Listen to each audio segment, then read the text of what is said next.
আসসালামু আলাইকুম। আপনারা কেমন আছেন? আমি আলহামদুলিল্লাহ ভালো।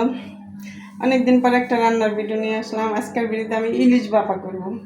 তো ইলিশ ভাপার জন্য দেখুন আমি একটা ইলিশ মাছ নিয়ে নিছি, মাছটি নিয়ে নিছি, আর এই যে মাছের কাটা কুটা লেজা এগুলো রেখে দিছি।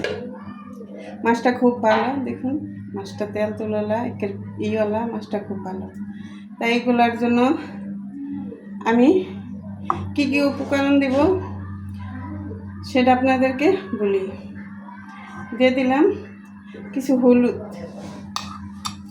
আর দিয়ে দিলাম পেঁয়াজ,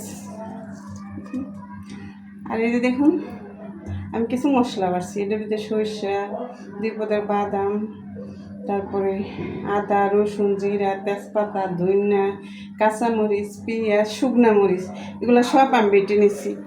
কারণ বাটা মশলার তরকারিটা খেতে খুব সুস্বাদু, তাই আমি সব বেটে নিছি। এখন দিয়ে দিব আমি স্বাদ মতো লবণ, কারণ লবণই তো স্বাদের জিনিস। দিয়ে দিলাম আমি লবণ,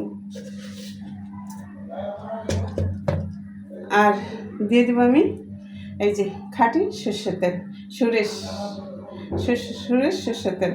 এগুলো দিয়ে আমি মাছটা অনেকক্ষণ মেখে রাখবো। মাছটা যে মশলার ভিতরে মেখে রাখি তাহলে খেতে খুব সুস্বাদু হইব, তাই আমি এটা মেখে রাখবো। তাই আপনারা তো সবাই রান্ধেন, একজনের মতো রান্ধে। একজন রান্ধে একরকম করে, আরেকজন রান্ধে আরেক রকম করে, তাই আমি আমার মতো রান্না করলাম।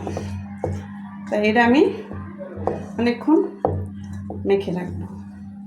তাই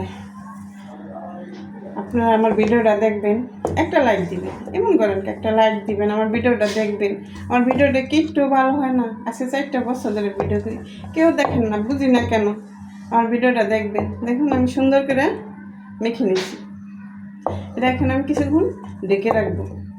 এই যে আমি এই দিয়ে এই যে ডেকে রাখবো, প্রায় আধা ঘন্টা ডেকে রেখে তারপর আমি চুলায় বসাই।